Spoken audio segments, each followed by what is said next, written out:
Hey everybody, we are doing a quick test of the stream here in our makeshift studio down here in Spring Hill, Tennessee. Since Groons is closed, if you can see us and hear us and everything looks okay and I'm in focus and all that fun stuff, then let me know. It is a stormy night here in Nashville, and we are trying to get out a broadcast using a phone, a couple of lights, and an old mixing board. So it's amazing. Groons is closed, so I couldn't get my gear from Groons. So we are making do. So if you can see us and hear us, echo. I know we had some echo last time, but I think I fixed the echo. So let's see. Looks good there in California, you're saying? And hopefully there shouldn't be any echo. All right.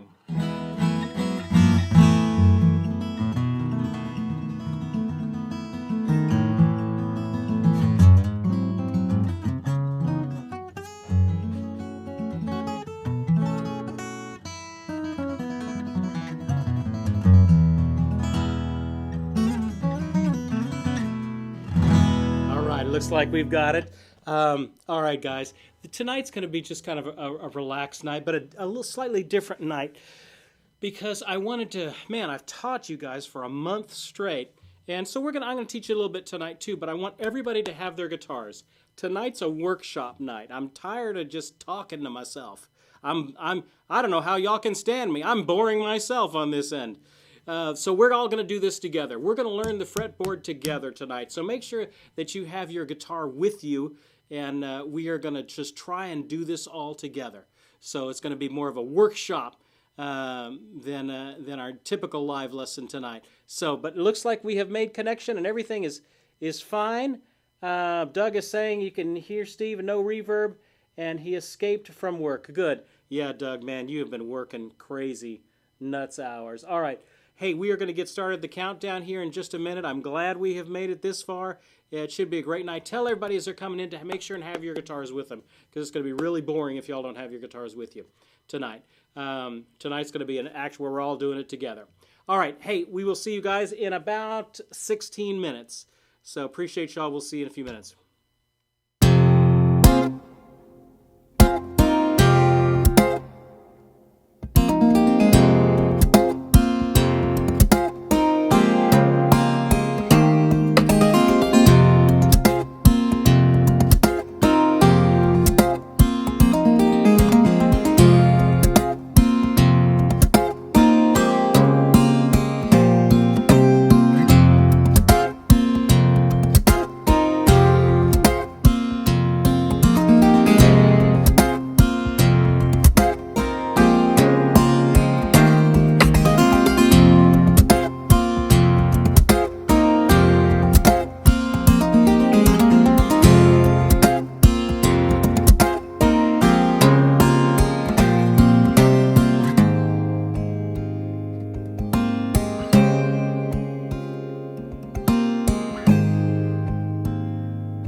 Good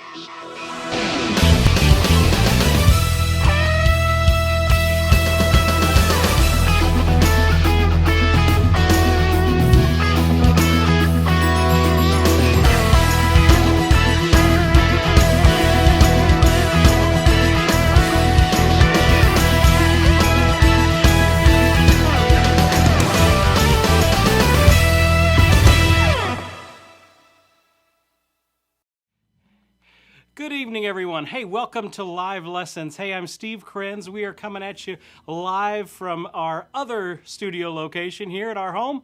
And I'm excited to have you here with us. Excited that we could get out a live lesson tonight.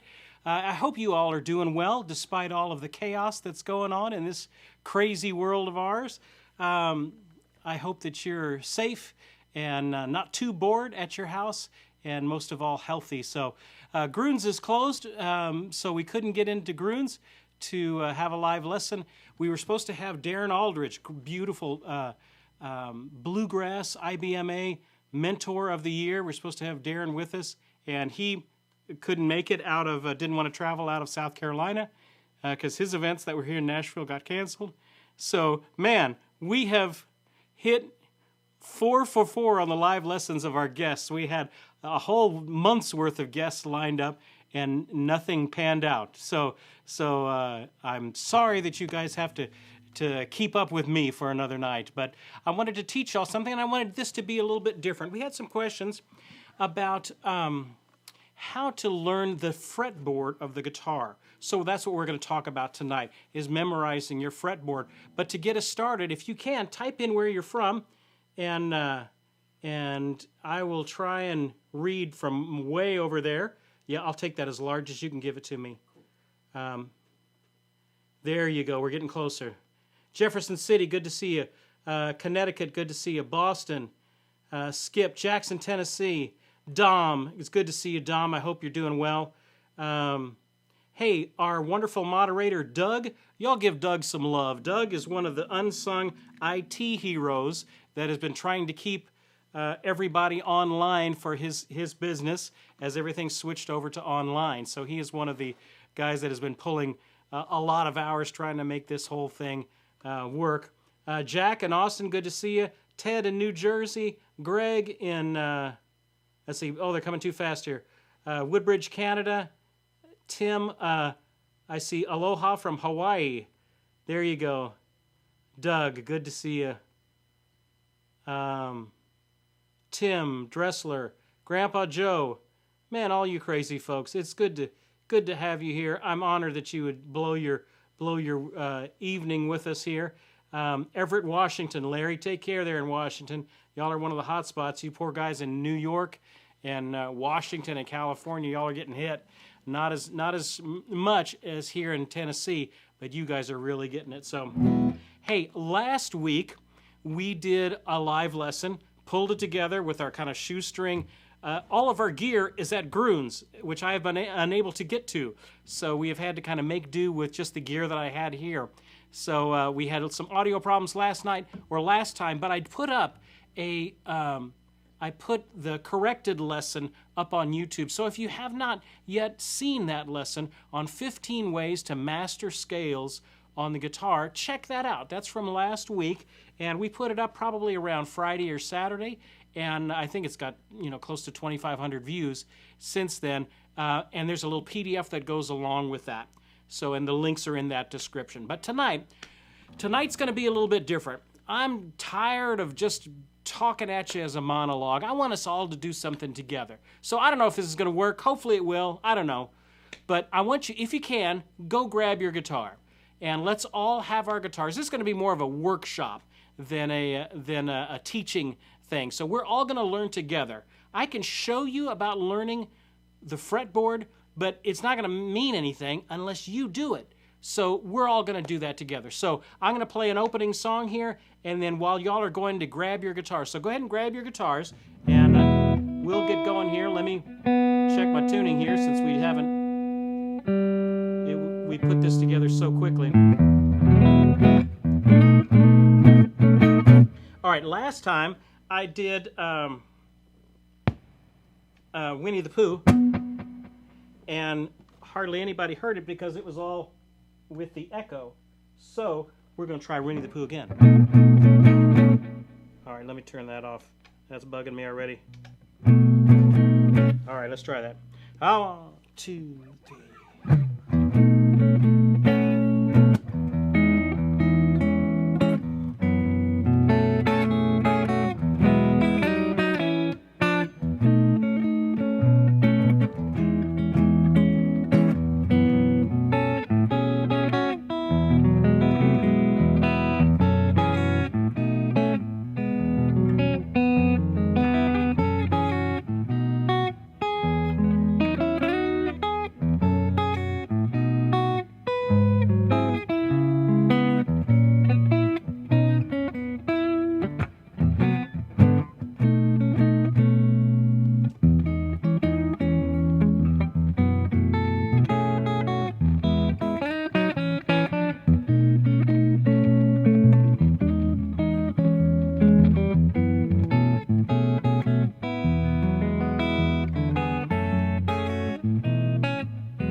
There you go, a little bit of Winnie the Pooh to get us started off with. All right, I hope you've had a chance to get your guitar. Tonight is going to be, I see Doug saying that's going to be a play-along lesson. That's right, tonight's a play-along lesson. You know, here's the deal. We're going to talk about learning your fretboard. A lot of folks know this part of the fretboard, okay? And they know maybe this area of the fretboard. But once we get above the 7th fret, this is kind of a no man's land. And you just don't know what's up there. What note is this? And all that sort of stuff. And that may be you. So if you know your fretboard, then, you know, go watch another show or go watch a Robin Ford video. That'd be a great one to watch. But if you're struggling with that, then let's talk about that and let's work through that. And I wanted to actually work through it because there's a difference between watching a video and actually learning from it and doing it. There's tons of videos out there about everything. If you wanted to know anything, it's on YouTube. And there's guys right now streaming. My Facebook feed is filled with great guys doing streaming stuff. The problem is not the education. The problem is the doing it together. So that's what we're going to work on tonight. So if you're one of those people that's a little fuzzy in this area of the neck, That's what we're going to talk about tonight. So I'm going to give you a couple of keys, a couple of tricks to do that. As always, if you have questions, just type them in all caps in the chat, and we'll get going there. All right, so here's the deal. It's identification, okay, where these notes are. Now, basically, you've got 12 steps. Here, everything starts repeating. Once you hit the 12th fret, everything starts repeating. E, F, G, A, B, C, D, E, and then it just starts repeating. F, G, A, B, C, because this is an octave up, the exact midway point of the string. Here's the string. You know, it's tied at this end and tied at this end, and the exact midway point is at the 12th fret, the double dot, okay? And so that's where everything starts repeating. So generally, if you have this area, then you've got this area of the neck. It's where we get here that gets tricky. So there's some different ways that we can tackle that. One good way is to identify notes all over the guitar. Okay, what I mean by that is we'll take a pitch, let's say an E, okay? And I want you to find every E on your guitar. Okay, we're going to start on that 6th string. You ready? Now, this is going to not make sense if you don't have your guitar. So get your guitar and find this with me, okay? On the 6th string, I want you to find every E that you can find, okay? Well, there's open. There's the 12th fret, which is the same as what it would be open, okay? Now, if you've got a 24 fret neck, there's one way up here. Most folks have a 22 fret neck, and so you don't have an extra one up here. So you basically just have these two, open and there. Okay, now on the 5th string, I want you to find the E's there. Now there's 2 of them, okay? There's 2 E's on the 5th string. See if you can find those. Well, you may need to count them up. A, B, C. Remember, between B and C and between E and F are the only naturally occurring half steps. Everything else has 2 steps in between, making it a whole step. So A, and then B, C, half step there, just 1 fret in between. D, 2 frets up. E, 2 frets up. That's one of them right there at the 7th fret. Okay? Then F, half step. G, A, our magical 12th fret, the same as it would be open. You can always check yourself there. A, B, C, D, E. Way up here at the, 12th, 13th, 14th, 15th, 16th, 17th, 18th, 19th fret. There's another E right there. E, E, E, E. Okay? Slowly, we're going to start to kind of paint in where these things are. Go to the 4th string. Do the same thing on the 4th string. There's 2 of them on the 4th string. Can you find them? Can you find them? Try and see if you can find the lowest one. That's easy. Down here at the 2nd fret. What about the higher one? Well, all you have to do is add 12 frets to it, and you get the octave of that. So at the 14th fret, 12th, 13th, 14th, there's another E. So there are the 2 E's on the 4th string, okay? So see if you can, let's go back and review. On the 6th string, where are the 2 E's? E, then 12th fret E.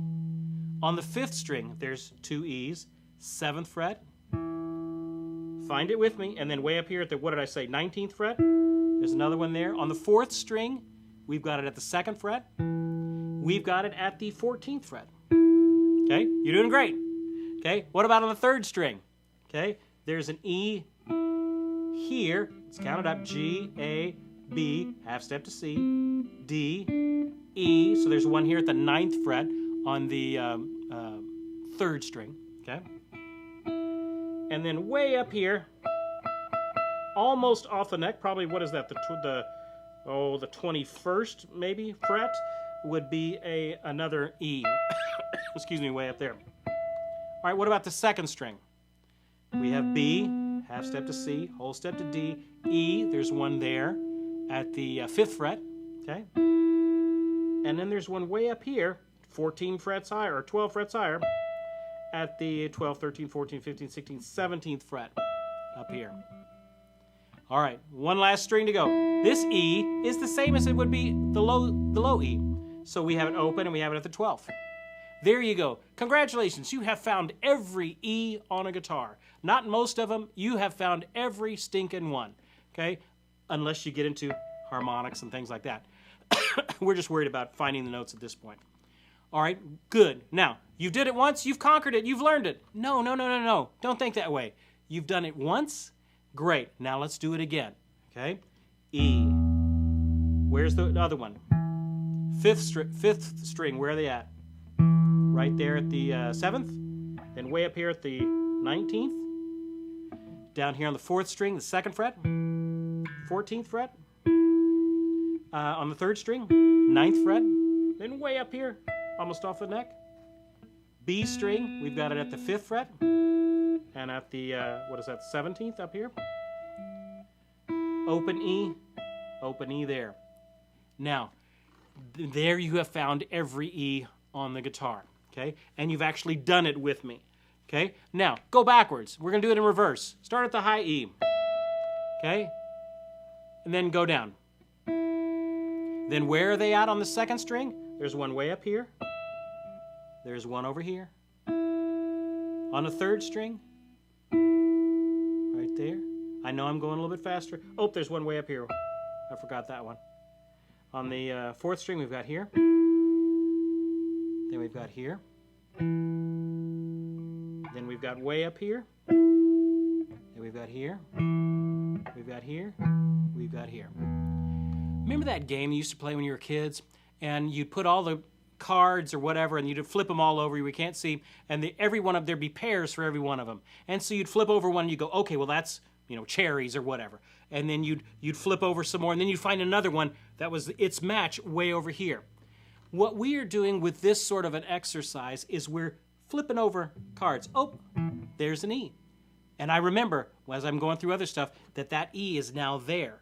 And so now I can determine things around it. Let's do a couple more. Okay, just because you do it once doesn't mean you have it. Okay, let's do another one. Let's do an A. Okay, we're going to find all the A's on the guitar. You ready? See if you can find them before I get there. Okay, on the 6th string, where's an A? Think about it. Where's an A on the 6th string? Can you find it? E, F, G, A. 5th fret, A. So if there's one there, that means 12 frets higher. There's going to be an A there. Okay? As you have questions, just type them into the chat. I realize y'all are busy playing with me at this point. On the 5th string, where's the A? Well, we've got an open one. And then we've got 12 frets up. The octave, we've got that A there. Okay? Where's the A on the 4th string? Okay? I'll give you a second to find it. Can you find it? Okay? It's going to be at the 7th fret. E, F, G, A. Or sorry, E, D, E, F, G, A. 7th fret. Then 12 frets above that. Up here at the, 19th fret. It's going to be another A. What about on the 3rd string? We've got an A here. 2nd fret. 12 frets up. 14th fret. We got another A there. On the 2nd string, can you find an A? Now, the first A on the 2nd string doesn't appear until way up at the top. Can you find that A? I'll give you a hint. It's at the 10th fret. 10th position. B, C, D, E, F, G, A. There's an A there. Okay? And then we have on the 1st string, we've got an E. 1st string is just like the low E. There's A there. There's a high A there at the same thing. What is that? 12, 13, 14, 15, 16, 17th fret. There. Okay? And there's all of the A's on the instrument.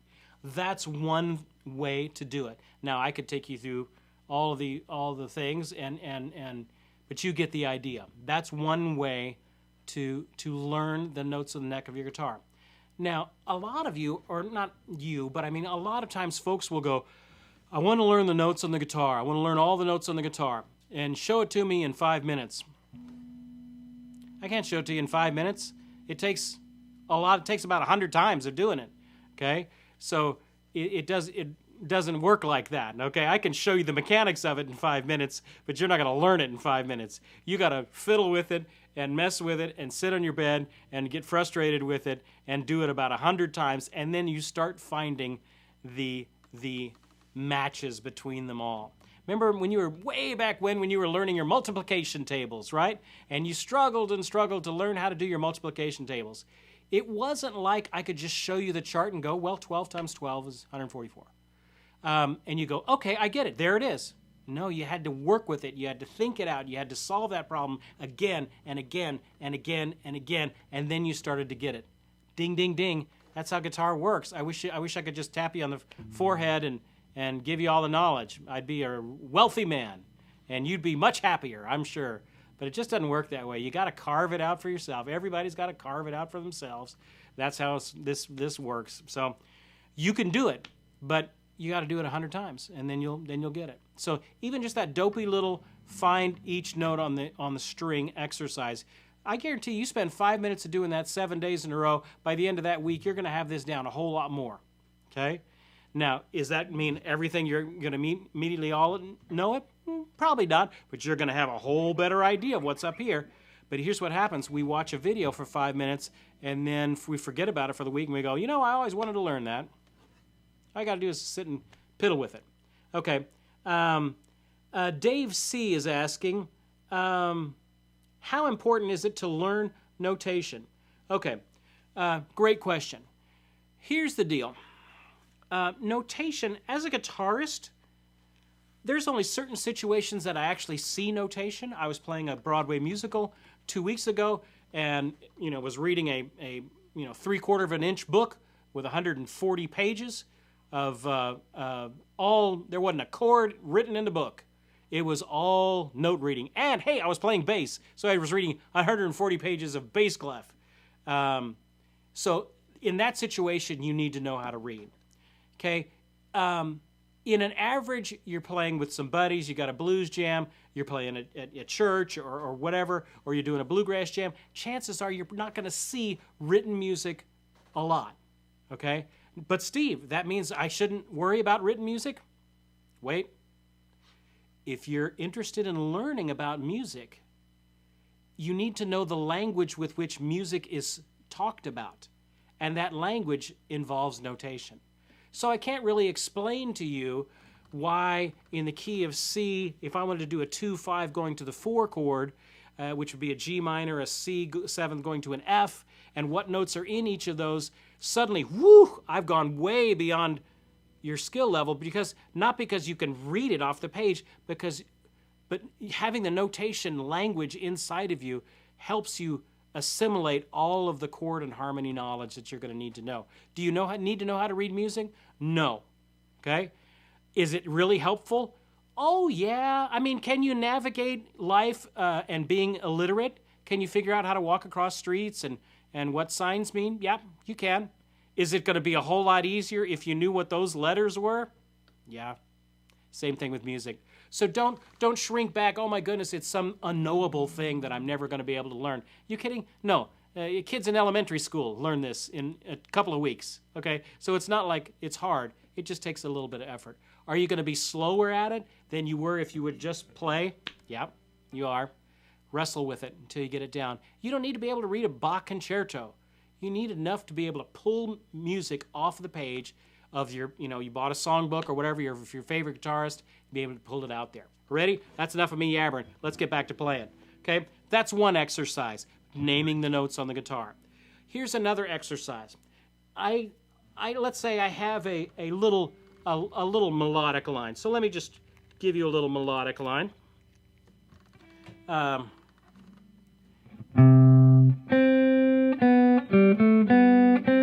Okay, Somewhere Over the Rainbow. We're going to do it in C. So it's low C, then a high C, an octave above. Open B, open G, then A, B, C. So just whatever that is, 6 notes. C, C, B, G, B, or G, A, B, C.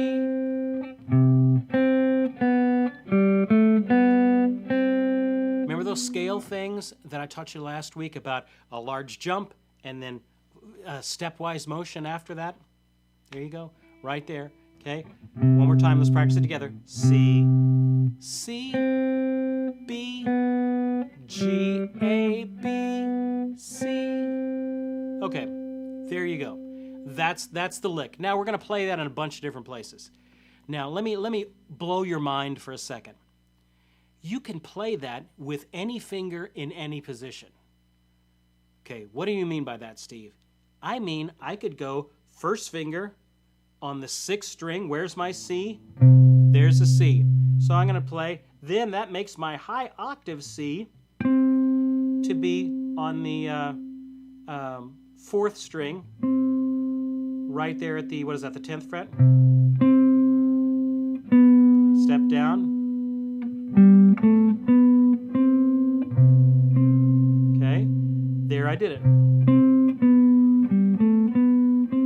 Now, you don't necessarily need to know, well, you should say the notes when you're playing it. That'll be, if you can force yourself to say the notes while you're playing them, that's going to help you out. Try that one more time. First finger on the C, high C,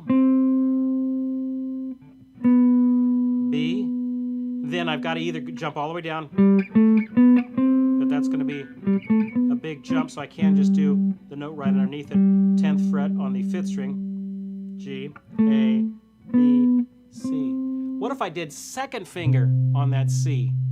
Now my pinky is on the high C, 3rd finger on the B, pinky on the G. Now I could do it with my 3rd finger, it just ends up really weird. So generally, when you're playing any line, you start it with the 1st, the 2nd, or the 4th. Okay? So 3rd finger is really useful. We don't usually use it as the root of a scale. You usually use it as another part of the scale. Okay, so if we're starting with the root, as this is, generally the 1, 2, or the 4. So what if I put my 4th finger on this C? Well, let's suddenly now the upper C is on the 3rd string, 5th fret. Well, I could go down for the B, but there's also another B right there. You're never going to be more than 4 frets away from the note. Okay, let me say that again. You're never going to be more than 4 frets away from a note, okay? There's B, there's C, there's B. Now, there's one also underneath there, but you shouldn't ever have to go to adjacent notes, you know, way up the neck or something like that. You should, with a 5-note position, be able to play anything you need to play, okay? What if I did it with the 1st finger on the 5th string C? Okay, then I'm back to same pattern like we just did. 3rd finger on the upper C, 2nd finger on the B. There's G, A, B, C. And then I could do my 2nd finger there. C, C. What if I did my 3rd finger there? Well, it's open, so it'll work. Okay, what about the next string? 1st finger there. Now, you're probably going, oh, wait, Steve, you're going way too fast. I can't figure that out. Right. Okay, I know. You got to hunt for it. You got to go, wait a minute. Wait. Okay, you know what it's supposed to sound like.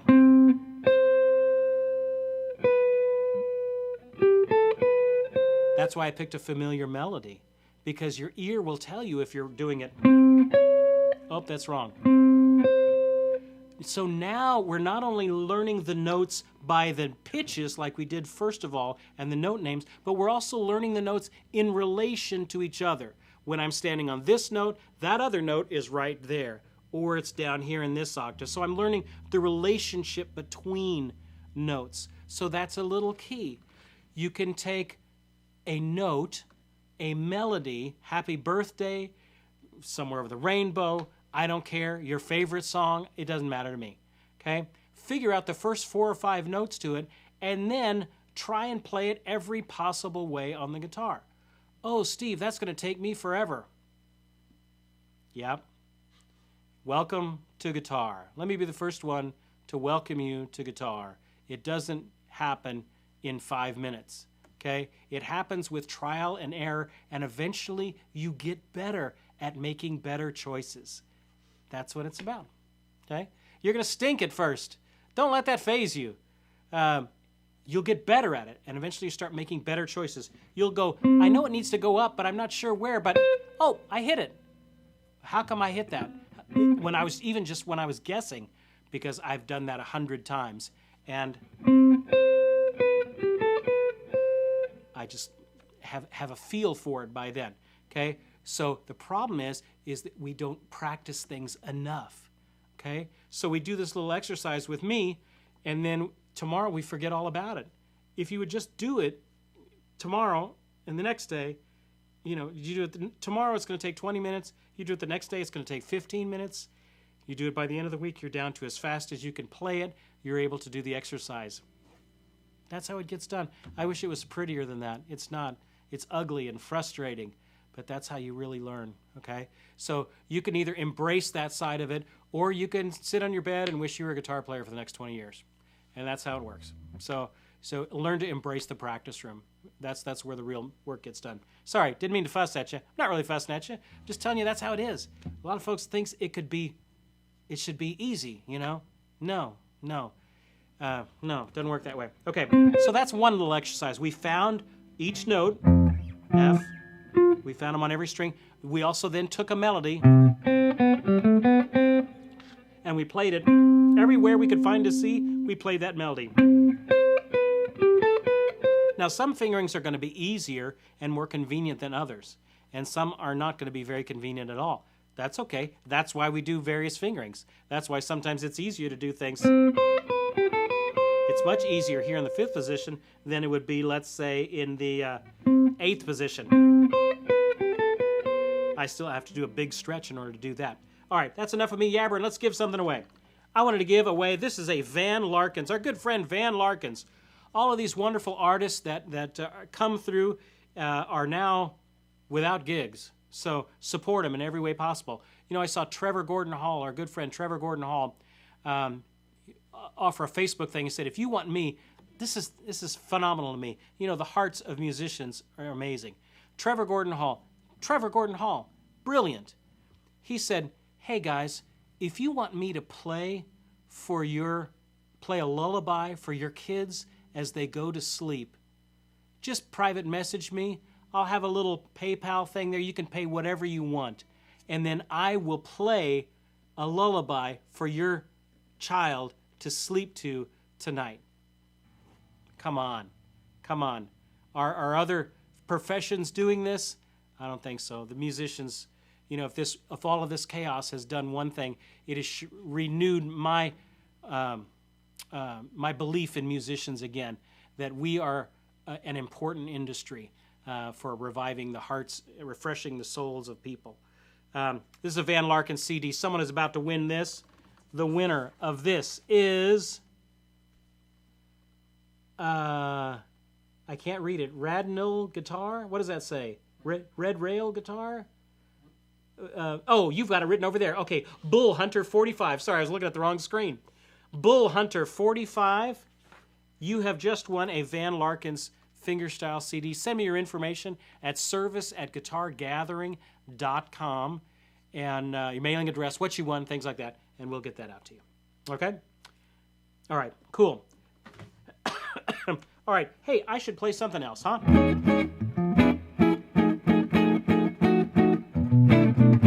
All right, let me see if I can get my looper going.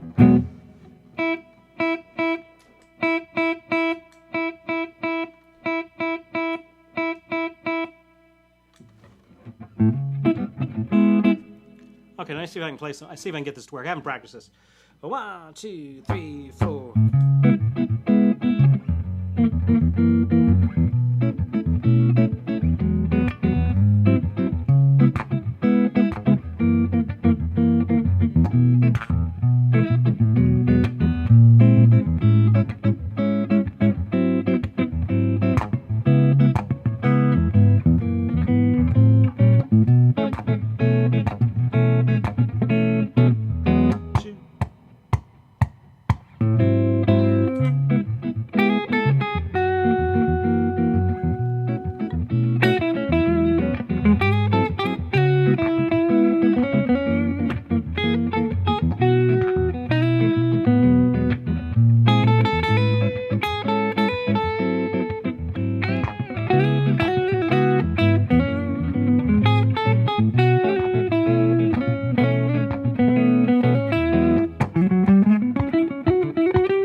Okay, I'm going to keep that going just for a second because I want to just teach you for a second.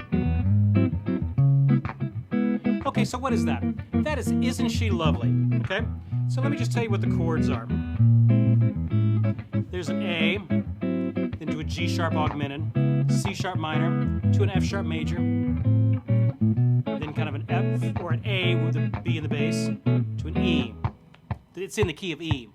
There's a G sharp to a C sharp, F sharp major, B to an E, G sharp, C sharp minor, F sharp major, B, E. Then we're going to the 4 to the A, the minor 4, A minor, C sharp minor, F sharp major, B, kind of a B 11th, and then it does its little lick. Okay. Anyway, having some fun with that. All right, I see. Man, you guys are really talking over there. If there's any questions, let me know what you have a question about.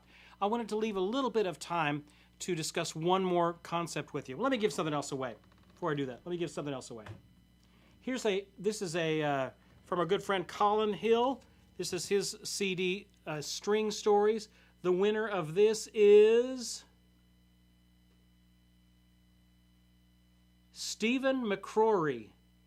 Stephen McCrory. Yep, you have just won a Colin Hill CD. Send me your information at service@guitargathering.com, and I will get this out to you, your mailing address, what you won, things like that. All right, so there you go. Congratulations. I love giving stuff away. All right, we've talked about identifying notes on the neck, on every part of the string. We've talked about playing a simple melody in every place you can play it on the instrument, okay? You can say and play the notes up and down, okay? E, F, G, A, B, C, D, E. Then back down. D, C, B, A, G, F, E. Work your way up and down. That's one way that you can learn the neck as well, okay? There's basically 3 main areas you need to learn. Open, this open position down here, kind of open through the 5th fret. Then there's this 5th through the 8th position, okay? That is an area, that's the the second third of the guitar neck that is good to play in, okay? So if you find a melody that you like, try and play it in the open position, try and play it in the 5th, kind of in this position, this area of the this area of the guitar. And then the next position that's helpful to know is this 7th and 8th position right here.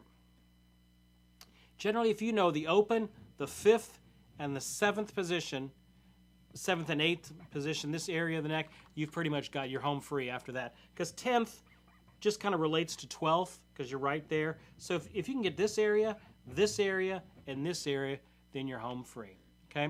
Say and play the notes, that's one way to do it. Find a melody and try and play it. A simple little melody. Say and play the notes up and down. Identify the notes as you're playing them, the octaves. That's one way to do it as well. I don't know why my volume suddenly went away.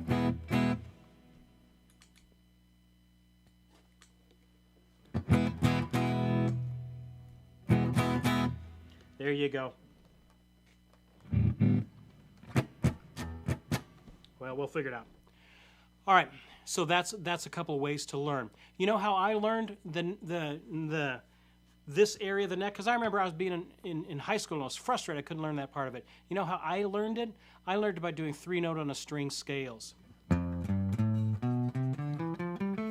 Or if I did it in fact, let me grab my acoustic.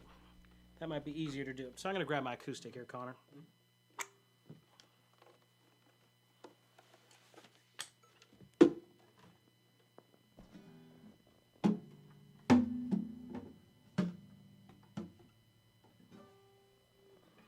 Okay. Hopefully you can hear that all right. How I learned that was doing 3-note on a string scales. So like if I was in a key of F, F, G, A, B flat, C, D, E, F.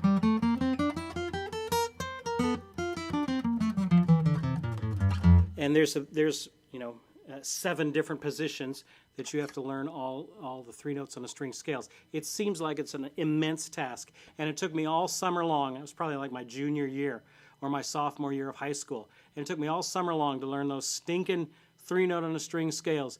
But that's what opened up this part of the neck for me for that. Once I did that, I've never been in doubt of what this area of the neck is ever since then. So that's one exercise that's what got me there. And it took me 3 months. Didn't take me 5 minutes and a YouTube video. It took me 3 months. So spend some time with your instrument doing that, and you can do it. All right, I wanted to leave some time for some questions. I've covered a lot of ground in the last 4 weeks. We've done triads. We've done scales and all the different scale things, and we haven't even had an open talk or anything, and I know you guys have had some questions about that because many of you have emailed me on some stuff. So if you have some questions on the triad stuff, the scale stuff that I talked about last week, or anything that you've been working on, now's your chance. Let's figure it out together, okay? While you're thinking of questions, we're going to be putting up a jam. Our good friends over at Coffee Break Grooves, Chris Cutler, called me the other day, and we were just kind of brainstorming ideas. And I had a question come in regarding the scales, saying, you teach us scales, but you don't really teach us how to apply those into over a chord change and really make those into a solo, okay? So I wanted to give some instruction and some practice on that. So we're going to be, in the next few days, offering a jam package with a bunch of jam tracks that we can, I'll be working with, and you can practice with. Music comes with it, and we'll be talking about how to incorporate scales into actually soloing. So that's kind of what's coming there. All right. Lee is saying, how about you give us an assignment for next week's lesson? Hey, the teacher part in me says that's a great idea, Lee. Okay, here's what I want you to do. Okay, I want you to find every note,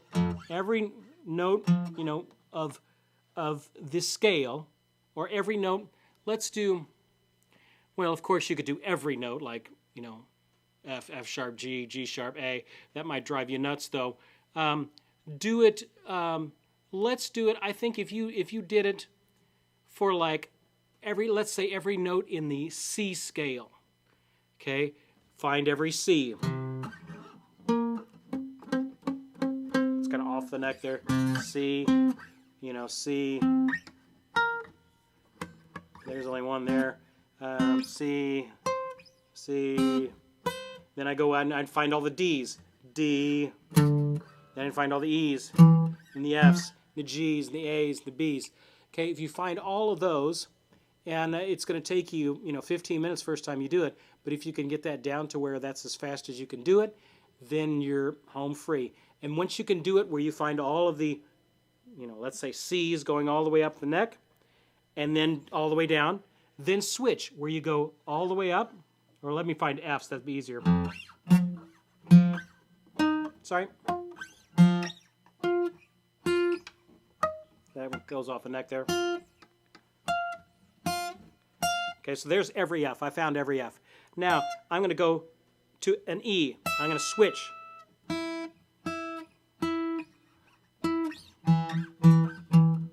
Now I go to what would be next going down. D. Sorry.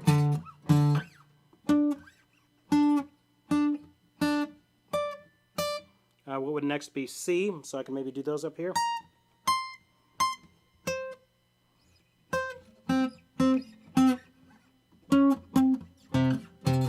What would be next? B. Then I do him up.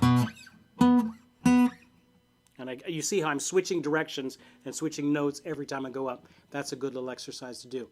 So that would be one exercise that you can do. Hey, here's another exercise. Play that somewhere over the rainbow in every place on the neck. See how many different places you can find to play it on the neck. You should be able to find 12 places that you can play, different fingerings that you can play that little phrase on the neck. Try a little game with yourself. See if you can find that many or even more. Okay? Good. Charles is saying, how do you determine what chord to play when you see single notes in a sheet of music? Well, I'm not quite sure what context you're asking that about.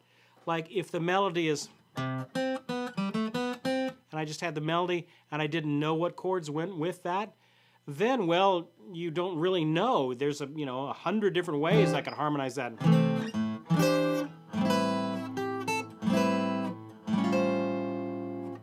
It would be kind of a typical one. What if I did it?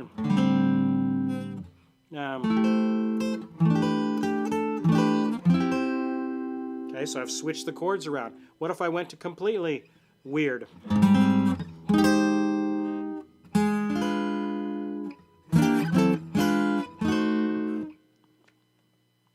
The short answer is you don't know because they can be harmonized a bunch of different ways. Now, if you already kind of know how the chords go in your head, then you can kind of plunk it around and generally find it. Generally, in any key, the chords that are going to be mainly used are what? You guys know this. I've said this 1,000 times. 1, 6 minor, 4, and 5.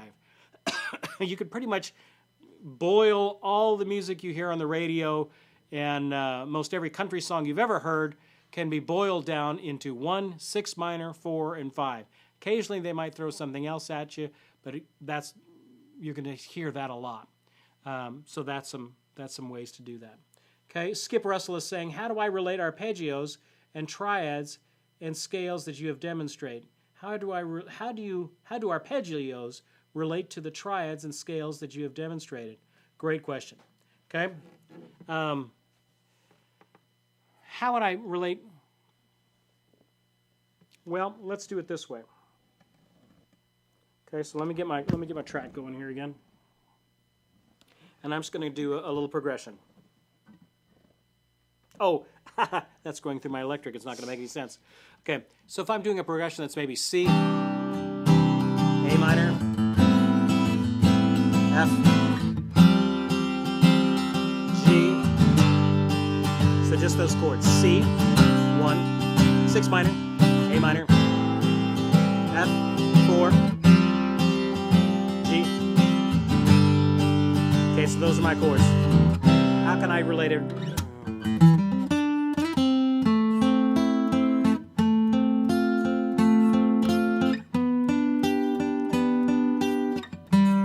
These are the triad forms. And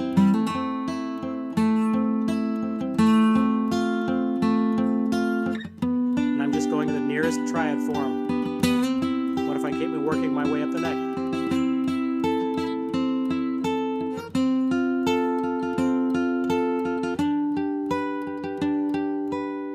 So arpeggios are all part of this. What if I just wanted to do arpeggios all the way through?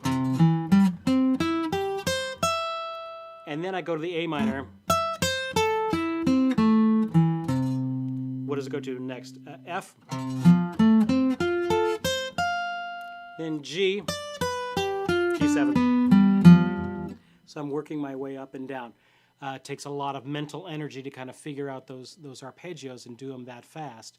But that's one way to start incorporating those in there. And it's a good exercise to know it, to realize where these notes are up on the neck. Okay? Great question. I do that all the time. Lee is saying, Steve, how about playing Over the Rainbow in broken octaves in multiple positions?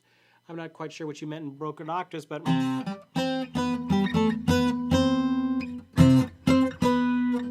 Let's see. Yep. What if I did it here? Oh, that's too high. Great little practice. Any way you can do it. Okay, Peter Smith is saying, do you think that the caged frameworks helps with scales and triads? Yes, cage kind of relates these positions by shapes, and it's helpful. It's helpful to kind of see the patterns in them. Nothing wrong with relating them that way at all. It's great. It's great. Especially with the triads. They're kind of shape-oriented clusters of chords anyway. So, Lefty is saying, how about going around the circle of fourths? Great idea. Go around the circle of fourths. Go around the circle of fifths. If I was doing the circle of fourths, it would be C, up a fourth to an F, up a fourth to a B flat, up a fourth to an E flat, to an A flat, to a D flat, to a G flat, to a B, to an E, to an A, to a D, to a G, to a C, and eventually we end up back at the C. And you go through all 12 keys that way. That's a good way to do it. If you did it by fifths, It just takes you through the same keys, it's just a different order. C would then go to 5 steps up to a G, G to a D, D to an A to E, and you work on a way that way. Great way to practice scales, triads, anything that is requiring a lot of jumping. It's a good way to do it. Okay. Any other questions? Tillman, good to see you, Tillman. I do private lessons with Tillman. Tillman does Skype lessons with me, and if any of you guys are interested in Skype lessons, hey, I've got all the time in the world these days. Well, not true actually, because I still teach online for the university, but I do have some time for Skype lessons. So if you're interested in Skype lessons, let me know. Okay, let me give something else away, and then we'll get out of here. This I wanted to give away. This is the IQ Jack, or the QI Jack by Analysis Plus. Okay, this is like arguably the best jack in the business for your electric guitar. And if you just have a regular single jack, unfortunately mine is a stereo input, so it doesn't work on mine. But this is, probably a $40 jack. If you're interested in replacing the jack and putting in just the absolute top quality jack, that's what this is. Someone is about to win this. The winner of this is Kathy Ulrich.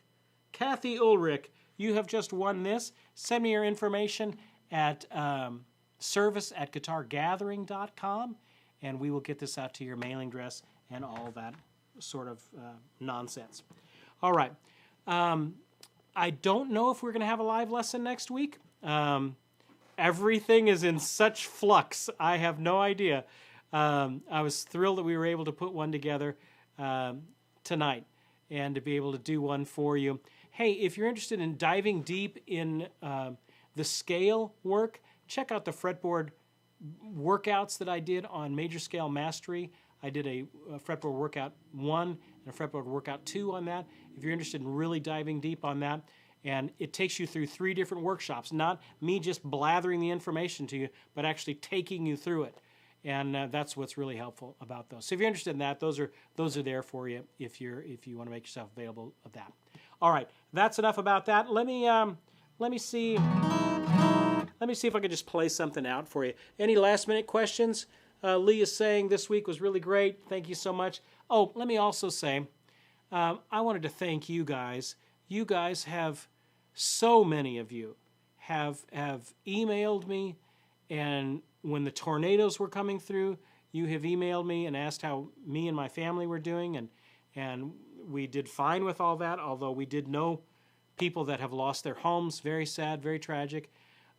Many of you have reached out to me regarding all of the crazy virus situation that's going on, and have expressed your support, and thank you so much. It truly means a great deal to me to hear from our guitar family in that way and to know that you care. I want you all to be safe. So, do all the smart things that we're all supposed to do. Hunker down, practice your guitar, for goodness sake. And we'll all make it through and make it out in a few weeks here and be back to normal, better than normal. But in the meantime, we just have to hunker down and do the best we can. So let me do my part to see if I can play something peaceful for you.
everybody stay safe, and we'll see you guys next time.